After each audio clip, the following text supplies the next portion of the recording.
Hello guys! Good morning Philippines and good afternoon in the US. So, welcome back to my YouTube channel, Filipina Dreams. And today, our going to do is magluto ako ng nachos. So, ipapakita ko sa iyo yung mga ingredients ko. Simple lang siya, hindi siya masyadong maraming mga chichibureche. Kung anong meron lang siya dito sa bahay para maluto din at saka ano yung mga ingredients na nandito na yung parang hindi naman old, totally old. Yung parang ng ilang weeks na siya, at least maluto naman siya na bago. So, ngayon, December 30, magluto tayo ng nachos, guys. So, see you. I will show you. So, ngayon, guys, ito na, ipapakita ko. Yung unang-una, ipapakita ko sa inyo muna yung beef, guys. So, this is ground beef. Ito yung gagawin kong nachos, guys. So, ground beef. Kasi marami ito siya, i-half ko lang siya, guys. Kasi sobrang laki parang 3 pounds yata or 5 pounds. Tapos, hindi kami nakabili ng chips. Buti mayroong chips doon sa itaas ng pantry namin. So, ito yung chips gagamitin ko. Tapos, ito yung, papakita ko yung tapos, ito naman ang cheese natin, guys. So, may cheese tayo. And then, tapos meron tayong nachos, cheese, sauce.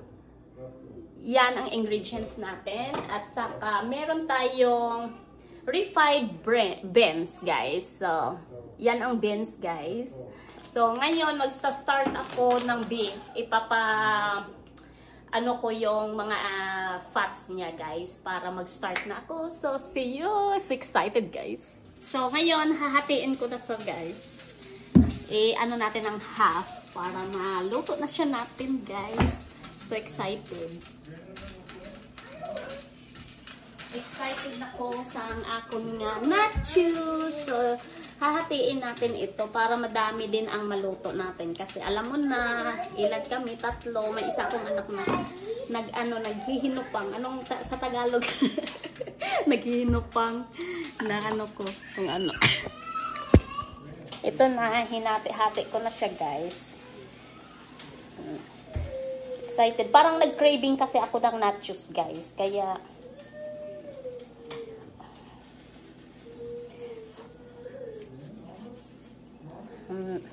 tapos, ang half natin, guys, ilalagay natin sa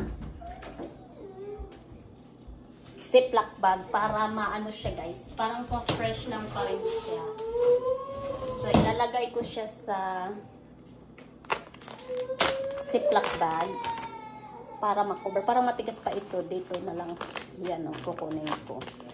Yan, ilalagay ko na sa Ziploc bag para ma-fresh na siya.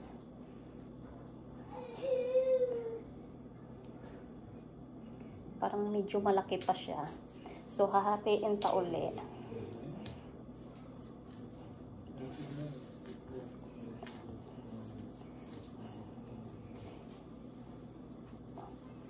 Masarap din siguro to sa sa spaghetti. Magluto ako ng Filipino spaghetti. Ano pa lang dito sa amin, 30, guys, ng gabi.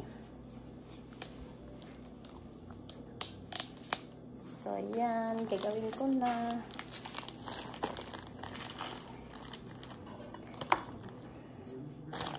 Tapos, ito, ilalagay ko na rin sa Ziploc bag. Tapos, ito yung gagamitin ko bukas para sa spaghetti. So, hinati ko na lang siya kasi medyo malaki siya. So, ilagay ko na lang sa ref.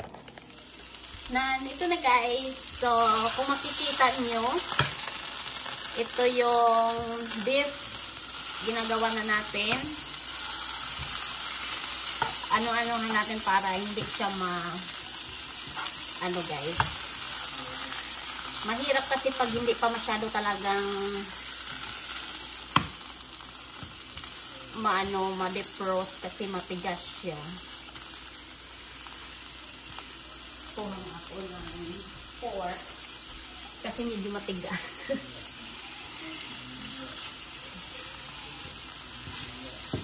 Yan na siya. Ano na siya, kunting ano na siya.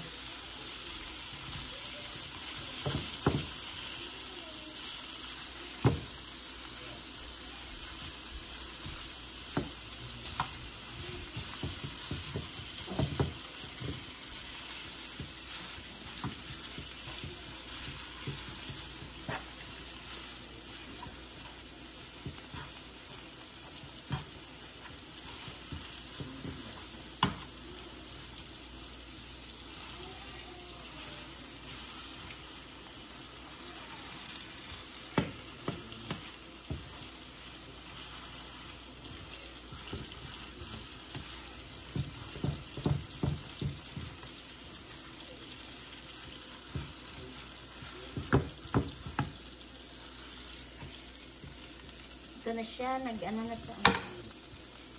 Medyo nag-ano na siya, guys. Ito, sobrang matigas pa kasi. Patingin. Yan na ang beef natin.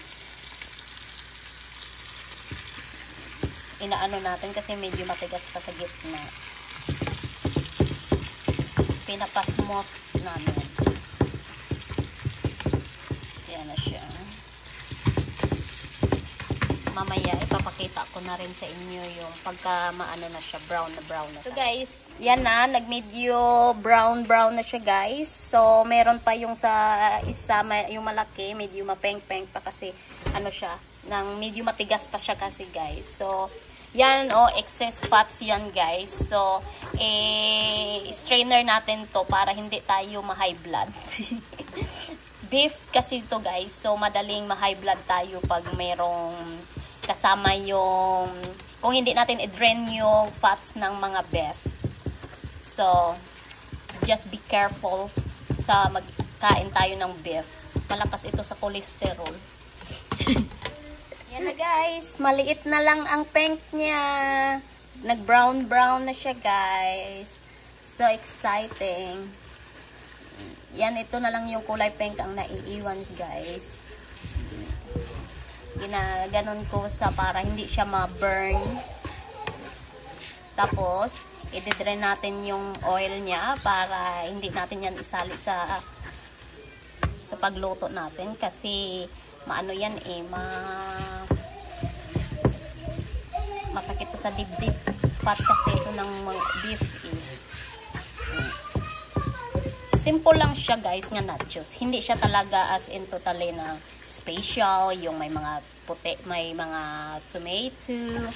So, simple lang siya guys. Kasi hindi kami naka-grocery. So, wala pa kasi may pira. Kaya, hindi pa nakapag-grocery. Kaya, hintayin pa namin yung makapera para makabili kami ng mga ano. So, kung ano lang meron kami dito sa bahay, yun lang ang lulutuin namin. Simple lang. Kasi kakainin at itatatain rin yun. So now guys, ang nachos natin na cheese, i-open natin at ilagay natin sa bowl. Para initin natin guys, para mas maano siya. Para mas maganda siya guys. Kailangan siya natin i-heat sa microwave for 45 seconds. Kasi malapit na yung ano natin, yung beef natin. Tapos i-bake natin yan guys. I-bake natin yung beef.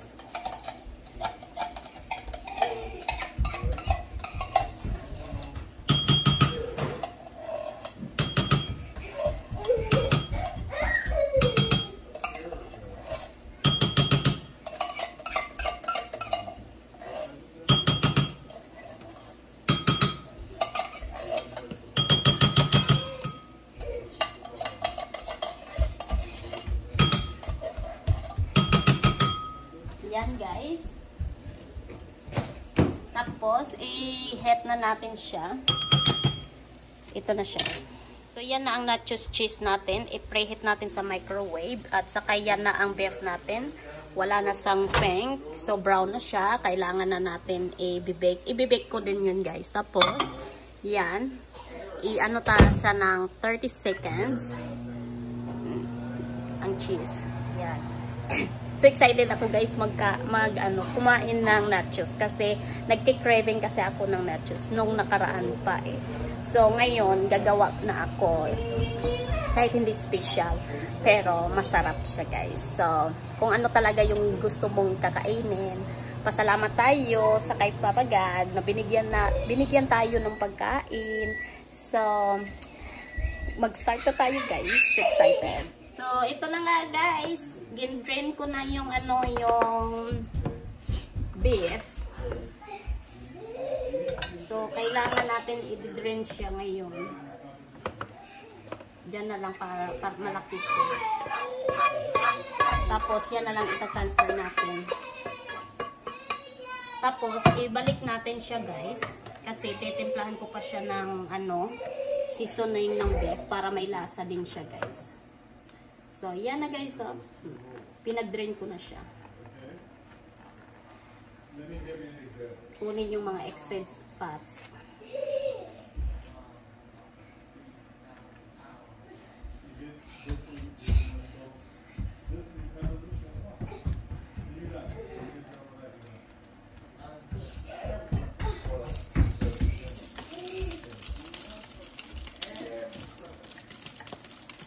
Yan, binalik ko na siya guys.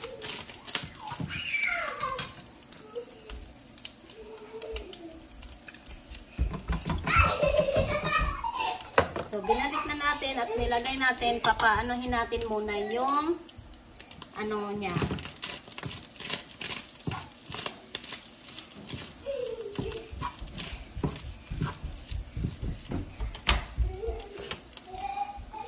Yes, ito na guys. Lagyan na natin chips ito yung gagawin natin guys. Bago natin i-fried. Not fried. Guys.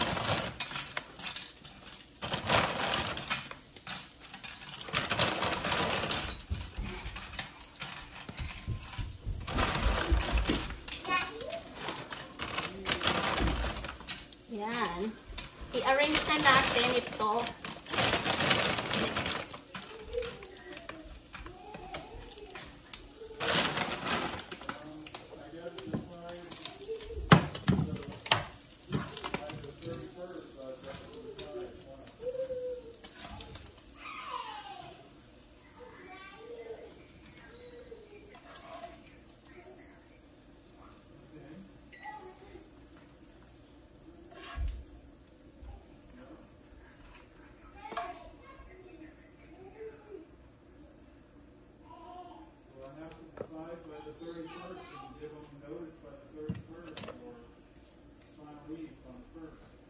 So, lagyan ko na naman ng cheese, guys.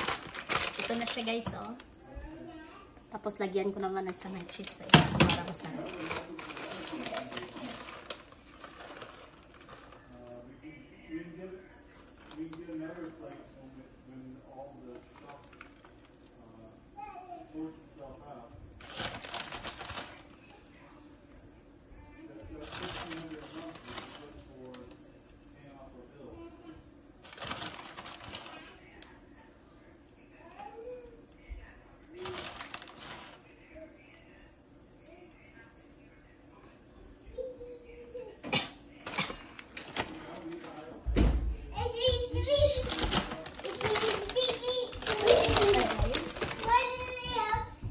Yan na sa guys. Tapos lagyan pa naman sa itas ng chips. Layer. So this is the second layer now guys. And then lalagyan ko naman ulit guys. So lagyan ko naman to sa guys.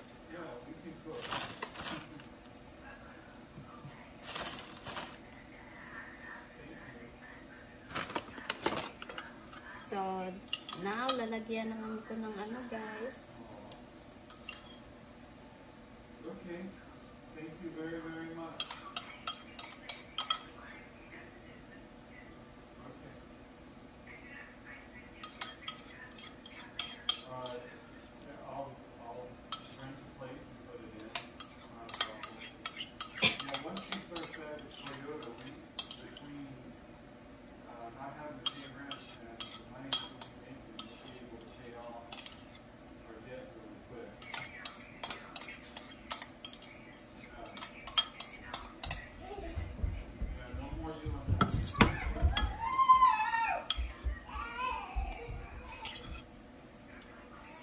ito na sa guys. Yan na to guys. Tapos lagyan ko na naman sa itaas ng cheese guys. So guys, ito na guys. Look at this guys, my nachos. I need to making a bake for this guys. It's a second layer. Have a first layer and there is a second layer. So now I'm going to put in a oven now guys. So we will be good eating. Yummy. Hello guys. So sorry, ay nalimutan ko yung free 5 beans. Na-distract ako guys, na-distract. So lalagay ko na lang ito. Ang beans guys, pasensya na. Na ano lang siya na ano lang siya guys. Ano ko na lang siya.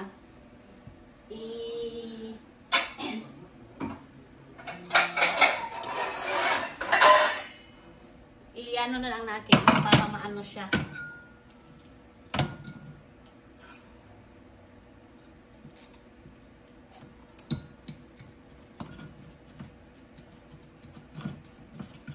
So, yan. Na, ano na yung ano. Pasensya na ano lang. So, lalagyan ko na lang ulit sa guys ng ano guys, ng cheese. Kasi, naano ko na, nalagyan ko ng beans, refined beans. Nakalimutan. Malinis man yung kamay ko ah. Nag-ano man ako, naghugas ako ng kamay ko. Kaya okay lang to na anuhan.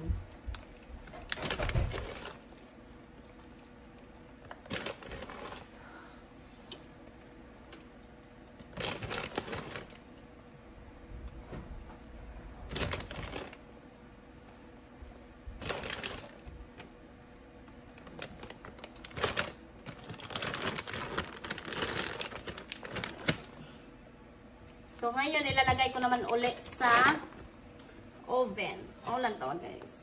Masarap pa rin. Parang loaded siya. Loaded nachos. Parang loaded nachos sa guys. So, pasensyahan. So, guys, nandyan na. Nasa loob na ng oven ang ano, guys. Ang amon nga... Nasa oven na yung nachos, guys. So, hintayin natin na maluto siya, guys. Pasensyahan nyo na nga na ano siya, nalimutan yung refined beans. Pero sige lang, kasi baka maganda pa rin yung taste niya. Importante lang dyan ang sarap ng taste, diba, guys? So, parang makikita nyo parang loaded nachos na siya. So, makikita ninyo pagkatapos. So guys, yan na guys. So, maganda na guys. Like, ganda na. Ang sarap. Sarap ng nachos.